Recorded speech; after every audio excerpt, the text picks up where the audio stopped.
Alright, well, we're back on the Nissan D21 pickup truck valve guide removal.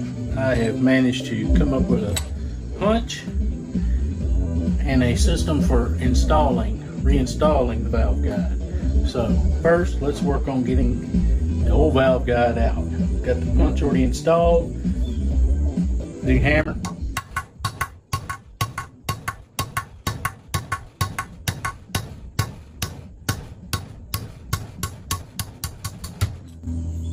Right out the bottom. There it is. Bring it in a little closer so I can show you.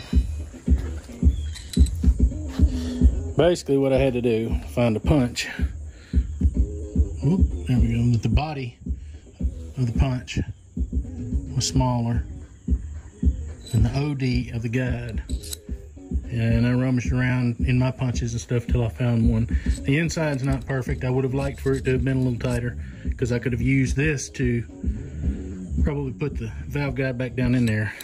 But this is so loose, I was afraid that it'd get sideways and possibly break the new valve guide. So we can't have that. So what I came up with, and I watched another YouTuber who showed this. I'm using a modified version of what he did. He took the old valve and he found a socket that fit the valve guide around the outside, so it shouldered it a little bit. And in this socket, up inside, is a nice flat surface to push on the valve guide. And you take the old valve, which I will be replacing, and you drop down inside and that holds it all straight. This valve guide has a really good taper on it, so it should get started and go in fairly straight. I'm also going to use an air chisel to gently vibrate rather than beat and bang. You beat and bang with a hammer on these valve guides, you stand a chance of breaking them off. We'll see if this will work or if I'm going to have to do something different. Let's see if I can tap it and get it started.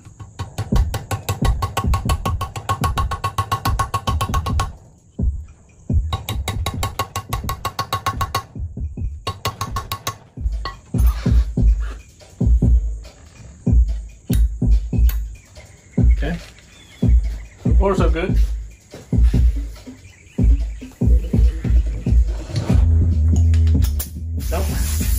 I don't have a button head chisel.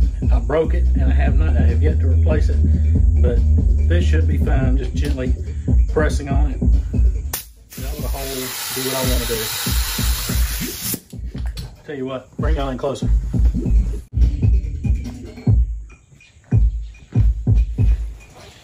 Well, if I screw it up, you'll get to see it in real time.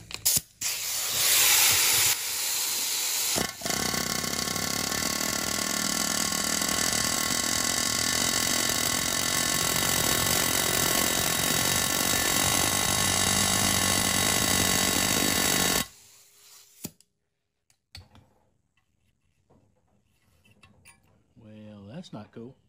Socket appears to be stuck on it. Let's see what we can do to get the socket off.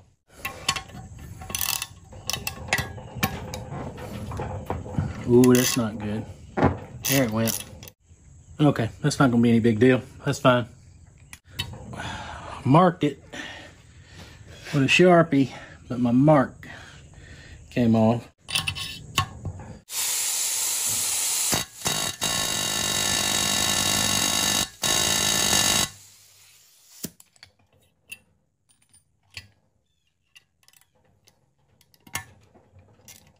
And a little bit more.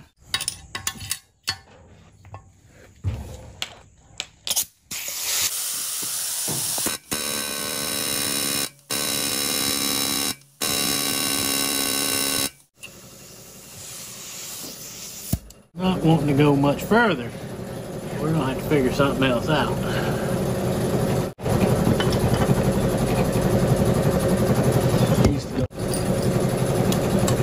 I don't want to hit on it with a hammer, but we're going to try it.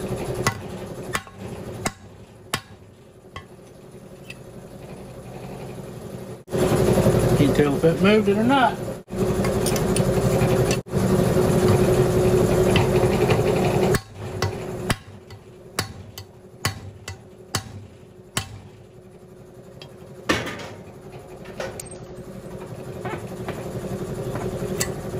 Closer yet. Ooh, we are very, very close.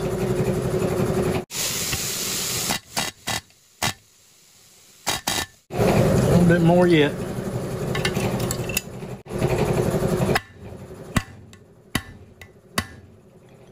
The hammer seems to work the best,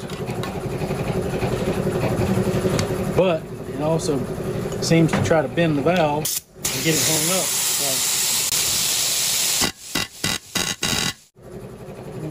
We're gonna call that done, I think. No, we're not done yet either.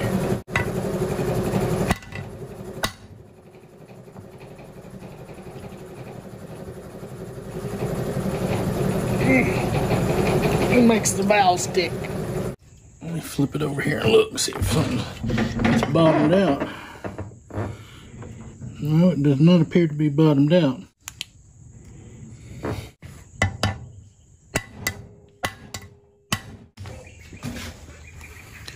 Finally there. Alright, let's see how the valve does.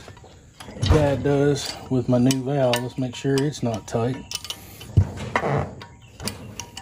because I will have to do something to it. Yep.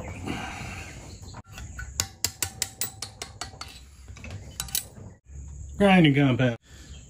Put a little on the valve guide, put a little on the valve, and you stick it down in there and you start twisting it. And you work this part up top, and work the whole guide. You work this part up top, it's a little snug.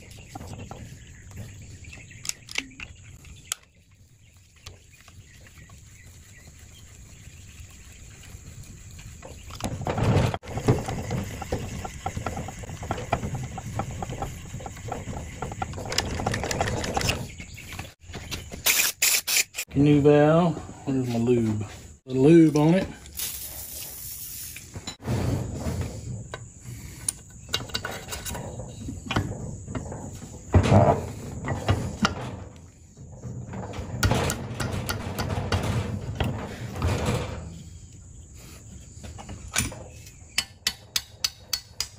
And she's still tight.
Alright, well, as you know, this is called Real World Garage, and what I've always said is we'll show you the good, the bad, the ugly, even when it's not going our way. And this is one of those cases.